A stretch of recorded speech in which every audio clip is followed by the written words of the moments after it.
Hello दोस्तों, मैं हूं अंकित शर्मा और आज हम लोग यूपी बोर्ड कक्षा 10वीं के हिंदी में स्थित संस्कृत के पाठ 4 का अध्ययन करेंगे। दोस्तों, ये रहा आपका 10वीं का किताब। और जैसा कि हम लोगों ने वाराणसी, देशभक्त, चंद्रशेखर, भारतीय संस्कृति 3 लेसन का अध्ययन कर लिए हैं और आज हम लोग चतुर्थ पाठ वीर वीरेण्य पूजते इसके बारे में अध्ययन करते हैं। तो दोस्तों, ये हमारा चैप्टर वीर वीरेण्य पूजते। इसका अर्थ होता है वीर के द्वारा वीर की पूजा की जाती है।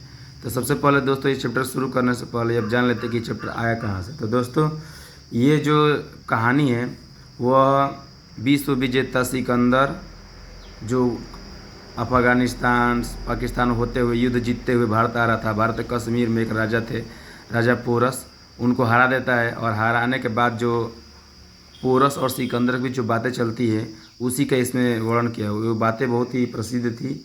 तो सिकंदर और भारत के वीर राजा पोरस के बीच जो भी प्रसिद्ध संवाद हुआ पर आधारित ये आपका एक प्रकार का नाटक है। तो इसी नाटक को हम देखेंगे। तो चलिए इसको शुरुआत करते हैं। ये पहले लिखा है कि स्थान कहाँ है। तो अलछेंद्रस्य सैन्य शिविर, यानी कि सिकंदर। अलछेंद्रस्य अलछेंद्र का मतलब होता है यहाँ पर सिकंदर। जब भी अलछेंद्र आएगा इसका मतलब आप सब सिकंदर समझेंगे। तो सिय जहाँ सिय लगा रहता है उसका मतलब होता है काकी के। तो अलछेंद्रस्य मतलब सिकंदर का सैन्य शिविर, सैन्य शिविर जहाँ कैंप लगा रहता है वही सैन्य शिविर बोलते हैं उसको। अलछेंद्रस आम्भिक च आसीनो वर्तते। अब आगे बताया जा रहा है सिकंदर और आम्बिक बैठे हुए हैं। वर्तते मतलब यहाँ पे बैठे हुए हैं। वंदिनापुर राज अग्रकृत्वा एकतः प्रविशन्ति यमन सेनापति। और वहाँ पे क्या होता है कि बंदी बनाया हुआ, बंदीना मतलब बंदी बनाया हुआ। जब भी इसमें पुरुराज आएगा मतलब पोरस। अलछेंद्र मतलब होता है सिकंदर और पुरुराज का मतलब पुरुष। तो बंदी बनाया हुआ जो आपका पुरुराज होते हैं उनको आगे करके एक ओर से यवन सेनापति प्रवेश करता है। यवन सेनापति क्या करता है? प्रवेशांति मतलब प्रवेश करता है। अब आगे देखिए, अब वार्तालाप में आगे क्या होता है। सेनापति बोलता है विजेता सम्राट, सम्राट की जय हो। पुरुराज बोलता है पुरुराज ऐसा भारतीयो अपि भारत वीरो अपि यवन राज अभिवादनते। मतलब यह भारतीय वीर यवन राज का अभिवादन करता है। ये हो जाएगा आपका। फिर अलछेंद्र साक्षेपम अहो बंधनगत अपि आत्मन वीर इति मन से पुरुराज। तो अब देखिए, अब सिकंदर क्या बोलता है तो सुनिए ध्यान से। सिकंदर सापेक्ष, अपेक्षा मतलब होता है कि थोड़ा सा मजाक उड़ाते हुए व्यंग के साथ। अरे अहो मतलब अरे, बंधन में पड़े हुए भी, अपि मन होता है भी, बंधन में पड़े हुए नहीं कि आपके हाथों में बेड़िया है, हाथ बंधाया हुआ है। तो बंधन में पड़े हुए भी आप पुरुराज, तुम अपने आप को वीर मानते हो। पुरुराज तुम मन से मन मानते हो, वीर मन वीर, इति मन ही वीर।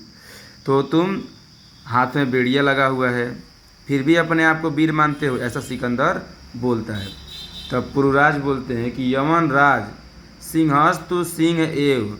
तो पुरुराज कहते हैं, यानी कि पुरुराज का मतलब पोरस। तो राजा जो पोरस होता है, जो सिकंदर से हार गए होते हैं, जो उनके सामने घुटनों के बल बैठे हुए हैं, वो बोलते हैं कि शेर तो शेर ही होता है, वनो वा भवतु पिंजरे वा। शेर तो शेर होता है, चाहे वो वन में रहे चाहे पिंजड़े में रहे। तो शेर हर जगह शेर ही रहता है, चाहे वन में रहे चाहे पिंजड़े में रहता है।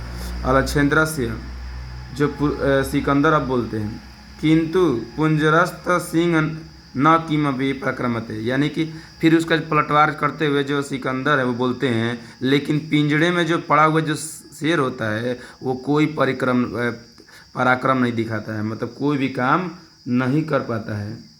ऐसा बताते हैं कि किंतु पिंजड़े में बंद कोई भी सिंह शेर कोई वीरता नहीं दिखा पाता है। फिर आगे देखिए, अब आते हैं पुरुराज क्या बोलते हैं। पुरुराज पराक्रमते यदि अवसर लभंते अपि च यवन राज। पुरस कहते हैं, पुरस कहते हैं कि पराक्रम होगा यदि उसको अवसर मिलेगा, यानी कि अगर उसको अवसर मिले तो वो पराक्रम भी दिखाएंगे। अपि च यवनराज, और भी यवनराज भी, यानी कि मैं भी दिखा सकता हूँ। अब देखिए इस चैप्टर का सब इस किताब का ये जो महत्वपूर्ण आपका है, ये कई बार इस बार भी एग्जाम में ही आया था, तो ये आने का चांस रहता है। मैं पहले ही बता चुका हूँ कि जैसा जब भी ये 2 लाइन का ब्लैक काला अक्षर में आपको 2 श्लोक दिखेगा, वो 5 नंबर का एग्जाम में आता है। इसका अर्थ लिखेंगे संदर्भ प्रसंग, तो आपको 5 नंबर मिलेगा अर्थ सहित लिखेंगे। तो क्या लिखा है इसके बारे में, वीर के बारे में बताया गया है।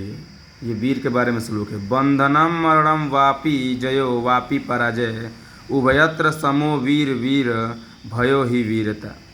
यानी कि बंधन हो या मरण हो, बंधनम मरणम मतलब बंधन हो या मरण हो, जय जीत हो या पराजय हो, यानी जीत हो या हार हो, बंधन हो या मरण हो, जीत हो या हार हो, उभयत्र, उभय मतलब हो जाते हैं दोनों स्थितियों में जो वीर होता है उसकी भावना क्या होती है, समान रहती है। वो वीरता वीर ही रहता है।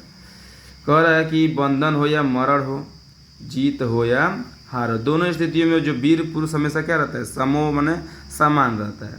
दोनों स्थितियों में वीर जो हमेशा समान दिखता है, ये क्योंकि वीर भावना ही क्या होती है, जो वीर भावना होती है वही वीरता होती है।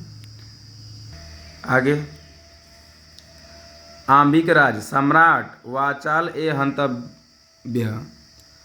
तो आंबिक बोलता है कि सम्राट यह बहुत बोलने वाला वाचाल है, इसे अब आगे लिखे हंतव्य से मार देना चाहिए। वो बोलता है कि ये तो बहुत बोल रहा है, उसका जो सेनापति वो बोलता है कि महाराज ये तो बहुत ज़्यादा क्या है, वाचाल है। वाचाल मतलब बहुत बोलने वाला, ये ऐसा हंतव्य, इसलिए इसको क्या करना चाहिए, मार देना चाहिए। सेनापति अधिशतु सम्राट, सेनापति फिर बोलता है कि महाराज आज्ञा दीजिए इसको मारने का। तो फिर अलक्षेंद्र से बोलते हैं, महाराज बोलते हैं, जो सिकंदर होते हैं, बोलते हैं अथ मम मैत्री संदेह अस्वीकारणे तव किम, ठीक है, अभिमतम आसित पुरुराज। पहले तो वो बोला, जो सिकंदर था वो बोला था कि आप मुझसे दोस्ती कर लीजिए, लेकिन वो स्वीकार नहीं किए आपके राजा पुरुष।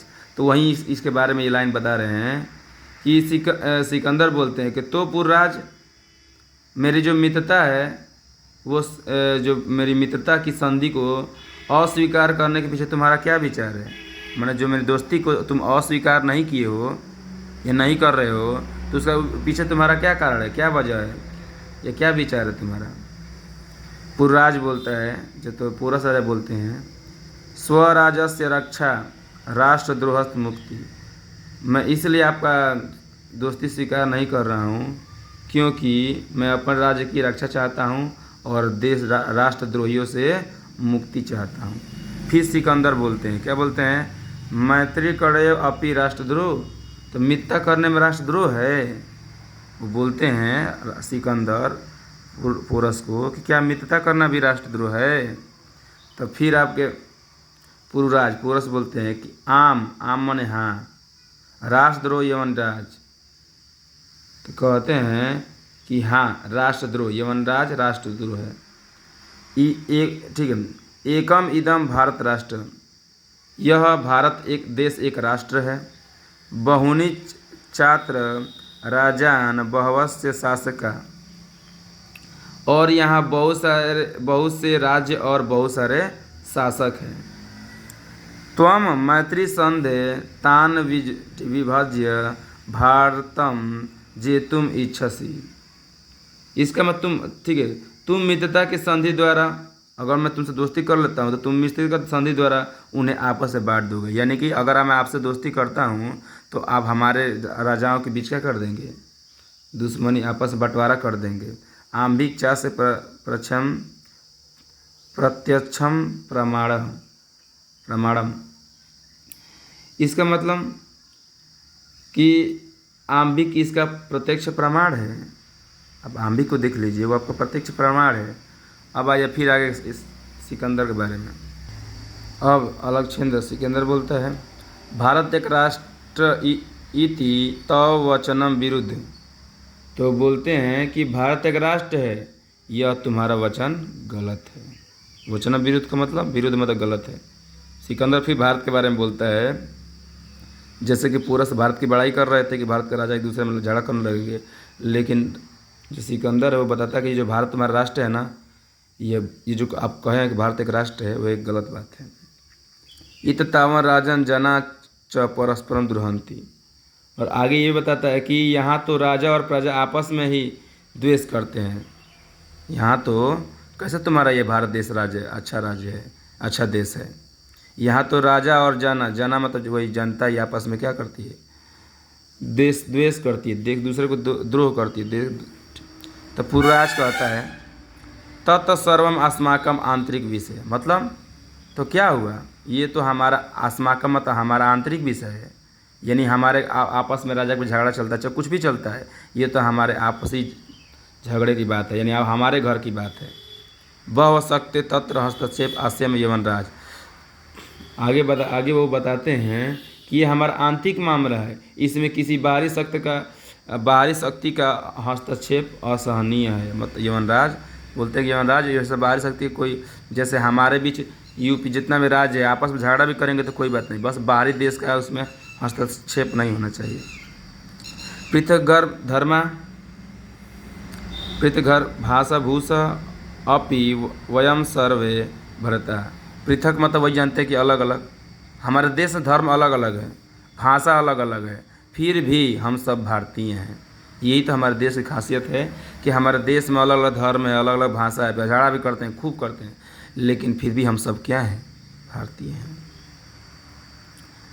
फिर आगे बताया गया विशाल अस्माकम राष्ट्र, हमारा जो देश है वो राष्ट्र है, वो जो दे विशाल है, जैसा कि कहा गया है। आगे लिखा है तथा ही मतलब जैसा कि कहा गया। क्या कहा गया ये भी श्लोक भी जरूरी है। उत्तरम यत्र समुद्रस्य हिमाद्रेश्चैव दक्षिणम, यानी कि जो समुद्र के उत्तर में, जो समुद्र के उत्तर और हिमालय के दक्षिण में स्थित है, यानी भारत के बारे में बताया गया। भारत के बताया गया भारत का परिभाषा क्या है, भारत कहाँ स्थित है, इसको बताया गया कि जो समुद्र के उत्तर में, समुद्र के आप नक्शा देखे होंगे तो समुद्र के उत्तर में और हिमालय के दक्षिण में स्थित है वह देश, हाँ, तदा भारता नाम भारती तत्र संतति। कह रहा कि जो समुद्र के उत्तर में और हिमालय के दक्षिण में जो स्थित है वह देश भारत है, और हम सब उनकी क्या है, संतति है। संतति मतलब संतान है। फिर आगे अलक्ष्य सिकंदर फिर बोलता है, इतना सुनने के बाद सिकंदर बोलता है अथ में भारत विजय दुष्कर। बोलता है तब तो मैं इतने दुनिया देश कई को देश को जीतते आ रहा हूँ, तब तो मेरा भारत पर विजय दुष्कर है, कठिन है। दुष्कर मतलब कठिन है। तो फिर पूछता है, क्वेश्चन मार्क लगा पूछता है कि तब तो मेरा भारत पर विजय पाना मुश्किल है। तो राजा पूरस बोलते हैं न केवल दुष्कर असंभव अपि। तो पूरस बोलते हैं कि ये केवल दुष्कर ही नहीं, कठिन नहीं, बल्कि असंभव है। हमारे भारत देश से पूरी तरह से कब्जा करना ये एक असंभव है। तब सिकंदर बोलता है सर्वस्वम दुर्विनीत नीत किम न जनासी इदानी विश्व विजेत अलक्षेंद्र अग्रे वर्तते। तो थोड़ा सा वो नाराज होते हैं, गुस्सा होकर बोलते हैं क्रोध के साथ। क्या बोलते हैं, क्रोध के साथ मतलब उदंडता के साथ। अरे उदंड किम न जनासी, क्या तुम नहीं जानते कि इस समय तुम विश्व विजेता सिकंदर के सामने बोल रहे हो, खड़े हो। ये सब जो बातें तुम कह रहे हो कि भारत को नहीं जीत पाओगे, तुमको पता है तुम किसके बारे सामने बोल रहे हो। विश्व विजेता हूँ मैं, विश्व को सबको जीतते आ रहा हूँ, बस तुम ऐसे बात कर रहे हो। तो पूराज बोलते जनामि, हम जानता नहीं, जानता हूँ, किंतु सत्यम तू सत्यम यवनराज, लेकिन सत्य तो सत्य रहता है। भारत देश को जितना इतना आसान नहीं है। वही राजा पूरस कहते हैं कि सत्य तो सत्य है, भले आप विश्व विजेता कुछ भी हो, लेकिन सत्य तो सत्य है। भारतीय वयम गीता संदेश न विस्मराम। तो फिर अब पूर्वराज बोलते हैं कि हम भारतीय गीता के संदेश को नहीं भूलते हैं, न विषय का मतलब नहीं भूलते हैं। तो अलक्षेंद्र आश्चर्यचकित होता कि ये भाई ये गीता ज्ञान क्या है। अलक्षेंद्र कथावस्त गीतायाम संदेश। तो इसमें जो सिकंदर होता है वो बोलता है कि गीता का वह संदेश क्या है, थोड़ा मुझे ही बताओ। तो पुरुराज बोलते हैं, यानी पूरस श्रुत्याम की सुनो सुनिए मेरी बात, सुनिए क्या हमारा गीता का ज्ञान देता है। हतो वा प्राप्सी स्वर्ग, मतलब अगर युद्ध में तुम्हारी हत्या हो जाती है, युद्ध के दौरान तुम मारे जाते हो, तो तुम स्वर्ग को भोगोगे। जीवित्वा वह भोगेस्य महिमा। अगर तुम युद्ध में हार गए, अगर तुम युद्ध में तुम्हारी हत्या हो गई तो तुम स्वर्ग में जाओगे। अगर तुम युद्ध में जीत गए तो तुम धरती का सुख भोगोगे। तदामदुष्टि कौंतन युद्ध कृत निश्चित। इस श्लोक का यही मतलब है कि यदि तुम युद्ध में मारे गए तो तुम स्वर्ग का मुंह देखोगे या स्वर्ग प्राप्त करोगे। यदि जीत गए तो पृथ्वी का सुख भोगोगे, हाँ भोगोगे। इसलिए कुंती पुत्र अर्जुन, तुम युद्ध का निश्चय करके जाओ। गीता में जब श्री कृष्ण अर्जुन को बता रहे होते हैं कि तुम युद्ध करो, भी निस्संदेह खड़े होकर जाओ, युद्ध करो, क्योंकि युद्ध में हार गए तो आप स्वर्ग जाओगे, युद्ध जीत गए तो धरती का सुख भोगोगे। इसलिए हे कुंती पुत्र अर्जुन, तुम निस्संदेह युद्ध करो। तो अब इसी बात पर जो सिकंदर होते हैं, किमपि विचिन्त्य अलम तव गीयता पुरुराज, तो वो फिर वो बोलते हैं सिकंदर कुछ सोच कर, यहाँ पर लिखा ब्रैकेट बना, यहाँ कुछ सोच कर तुम्हारी गीता की बात रहने दो। बोलता है कि अरे रहने दो, तुम अस्माकम बंदती वर्धते, तुम हमारे बंदी हो। ब्रूहि कथम, बताओ मुझे, स्वयं त्वयि वर्तितव्यम, कि तुम्हारे संग कैसा व्यवहार किया जाए। तुम तो अभी हमारे पास बंद हो और तुम बताओ कि तुम्हारे संग कैसा व्यवहार किया जाए। तो पुरराज बोलता है यथ केन वीरेण वीर प्रति, तो बोलते हैं पुरराज जी कि जैसा एक वीर पुरुष दूसरे वीर पुरुष के प्रति करता है, वैसे मेरे प्रति व्यवहार कीजिए। थोड़ा सा और है, उसके बाद देख लेते हैं। तो जैसे ये बातें बोलते हैं ना, तो सिकंदर पूरो वीर भावेन हर्षिता, इस पुरराज की बातों को सुनकर थोड़ा सा खुश हो जाते हैं, पुरराज की वीरता से प्रसन्न होते हैं। साधु वीर साबास, साधु माने होता है साबास, वीर साधु साबास। नूनम वीर असी, निश्चय तुम क्या हो, वीर हो। यहाँ पे भले ही बंदी बनाए हैं पुरस को, लेकिन पुरस की इतनी महान बातें सुनकर राजा जो सिकंदर होते विश्व विजेता, वो ही पिघल जाते हैं और उसकी बड़ाई कर देते हैं। धन्य त्वम धन्य ते मातृभूमि, तुम भी धन्य हो, तुम्हारी मातृभूमि भी धन्य। सेनापति उदयसी सेनापति, और आगे बताते हैं कि तुम्हारी मातृभूमि भी धन्य है, तुम भी धन्य हो। सेनापति की ओर देख के बोलते हैं सेनापति बोलते, फिर सेनापति बोलते हाँ महाराज, हाँ सम्राट बोलिए। अलक्षेंद्र वीरस्य पुरुराजस्य बंधनम मोचते, फिर सिकंदर अब उसको मुक्ति देने जा रहे हैं। तो बोलते हैं कि हे सेनापति, इस वीर पुरुराज की जो बंधन है उसको छोड़ दीजिए, निकाल दीजिए, उस बेड़ियों को खोल दीजिए। सेनापति तो यह तो सम्राट आज्ञापति, तो जो सेनापति होता है वह सम्राट की आज्ञा से करता है। अलक्षेंद्र एकेन हस्तेन पुर द्वितीय च आंबिकस्य हस्तम गृहीत्वा वीर पुरुराज, जो ब्रैकेट में लिखा है एक हाथ से पुरुराज का और दूसरे हाथ से आंबी का हाथ पकड़कर वीर पुरुराज मित्र सखे मन मित्र आंभिक इत परम वयम सर्वे समान मित्राणि इदानी मैत्री संहोस्थ संपादयाम। वो आगे सिकंदर बोलते हैं कि इस समय हमारी मित्रता का उत्सव मनाते हुए बोलते हैं कि इस समय हमारा अब से सारे जो मित्र हैं वह हमारे समान है। क्या रहेगा अब से, इति मन अब से जितने भी हमारे दोस्त सब हैं वो सब हमारे दोस्त हैं। अब से हम सब समान मित्र हैं, सब दोस्त हैं एक दूसरे के, और इस समय मित्रता का उत्सव मनाते हैं, चलिए। और ऐसे कहते हुए सब निकल जाते हैं। ये एक प्रकार का नाटक था जो मंच पर किया जाता है। तो इसी के साथ ये चैप्टर ख़त्म हो गया। तो दोस्तों मैं चाहूँगा कि जो लोग अभी तक फॉलो नहीं किए हैं मेरे यूट्यूब चैनल को फॉलो कर दें, ताकि और मैं वीडियो बना सकूं। धन्यवाद।